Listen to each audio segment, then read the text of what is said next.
জীবন গুন্ডা বাপ জন্ম দিয়েছে কিন্তু পদবি দেয়নি।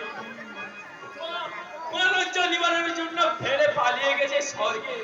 পেটো খেতে খেতে আর পেটো মারতে মারতে বড় হয়েছি। প্রস্তান আটকা পেয়েছি। সকালে বিয়ার, দুপুরে রাত, আর রাত্রে উইস্কি, সারাদিন থাকি। এই যে দেখছি একটা কাজের সব। এখন যাও, আমার মাথার উপর অনেক চাপ। আরে চাপ তো আপনার মাথায় থাকবেই স্যার, চাপ তো আপনার মাথায় থাকবে। আরে চাপ থাকে বলেই তো আপনারা বাপ বাপ বলে ডাকেন, একেবারে ফাটাফাটি। আমাদের কাজের ব্যাপারে তোমরা কি জানো? সরকার টাকা 3 বছর খামখেয়ালি ট্রেনিং দিয়ে এই চাকরিতে জয়েন করিয়েছে। তা অবশ্য তোমাদের মতো মেয়েকে এগুলো বুঝিয়ে কোনো লাভ নাই। যারা ট্রেনিং নেয় তারাই জানে এই কাজের মানেটা কত। ওই ধান চালের হিসাব রাখা আপনারা চাকরি পাওয়ার সঙ্গে সঙ্গেই করেন স্যার। আর যারা সোজা লাইনে চাকরি পায় না তারা সোজা রাস্তা ধরে হাঁটে, আর যারা বাঁকা লাইনে চাকরি পায় তখন তারা সবাইকে ওই বাঁকা রাস্তায় নিয়ে যায়। দেখুন, সত্যি সত্যি মেয়েরা কিছু বোঝে না, আর বোঝে না বলেই আপনাদের মতো পুরুষ মানুষরা এখনো বেঁচে আছে।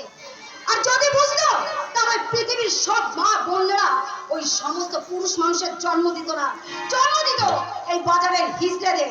তবে ভালো এরা কষ্ট করে রোজগার করে খায়। আপনাদের মতন এই খাকি পোশাক পরে ওই বেশ্যার ঘরে গিয়ে বিনা পয়সায় ফুর্তি করে এসে সকাল বেলায় বাজারে ডাক নিয়ে এসে ঘুষ দেওয়ার পয়সাটা হাত পেতে ঘুষে দেয়। মুখ সামলে কথা বলো। আমি কিন্তু ঘুষ নিই না। আমি কিছু বুঝতে পারছি না, তোমরা হঠাৎ এসো আমাকে বলছো কেন? ওই যে আপনি ঘুষ নেন না বলে। আরে সত্যপ্রিয়ার কাছ থেকে ঘুষ নিয়ে ওই রজতের কাজে বাধা না দিলে তো মুন্নিকে নিয়ে আপনাকে বদনামি করতে আমাকে এখানে আসতে হতো না। এবার আমার কাছে পুরো ব্যাপারটা ক্লিয়ার হয়েছে।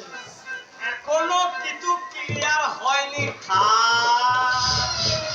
এখনো কিছু ক্লিয়ার হয়নি, তবে এবার হবে, ওটা খাবে। সত্যপ্রিয়, আমার সাথে পাল্টি বাবা, আমার সাথে পাল্টি।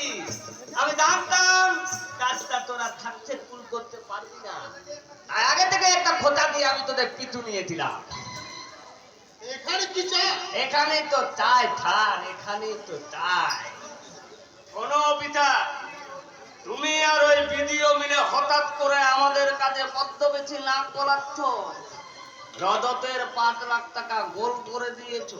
এগুলো করো না, এরকম করো না, আমি একদম পছন্দ করি না। 7 দিনের মধ্যে ট্রান্সফার নিয়ে চলে দাও।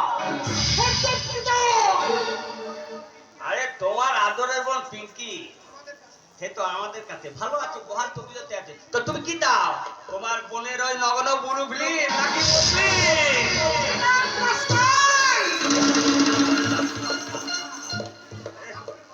দাদা বলে কথা মাথা গরম তো হবে, কিন্তু মুখ চোখ বন্ধ করে এখান থেকে চলে না গেলে যে তোমার বোনের ওই ছবিগুলো দেখতে হবে।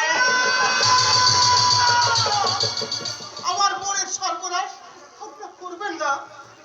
আমি কথা দিচ্ছি 7 দিনের মধ্যে আমি এই গ্রাম ছেড়ে চলে যাব। তবু আপনারা আমার বোনের কোনো ক্ষতি করবেন না। বড় কর্তব্যপরায়ণ পুলিশ অফিসার, শর্ত পড়ার মতো নিজের কথা ভেবে আপনি আপনি এই নিজেকে ধুলোয় মিশিয়ে দিতে ফেললেন। তাহলে কত আমি যারা কত বড় হারামি। এবার তোকে আমি আরেকটা কাজে পাঠাবো। আবার কি কাজ? এখানে এই কবিতাটাকে খোঁতা দিলাম, এবার ওই খালি ভিডিওকে গোলমরিচ দিয়ে কোচে চুপ করে খাবো, তুই রান্না করবি। আয় সত্যপ্রিয়, হ্যাঁ, ভালো কথা, ভালো কথা। জীবন, জীবন, তুই ওই থালি ভিডিওকে তুলে নিয়ে আসবি। তুলে আনতে পারলে এই মুন্নিকে আমি তোর হাতে তুলে দেবো। কি বলে সত্যপ্রিয়? সত্যি তুমি মুন্নিকে মুক্তি দেবে? আরে দেবো দেবো, সত্য কখনো মিথ্যা কথা বলে না রে বাবা। একবার যখন বলেছি দেবো তখন দেবো, কিন্তু যতক্ষণ না তুই ওকে তুলে আনছিস ততক্ষণ কিন্তু মুন্নি কথা খাবে। তাই যত তাড়াতাড়ি ওই পাখিটা যে আমার খাতায় বন্দি হবে তত তাড়াতাড়ি মুক্তি পাবে অন্ধকলির বন্দি পাখি।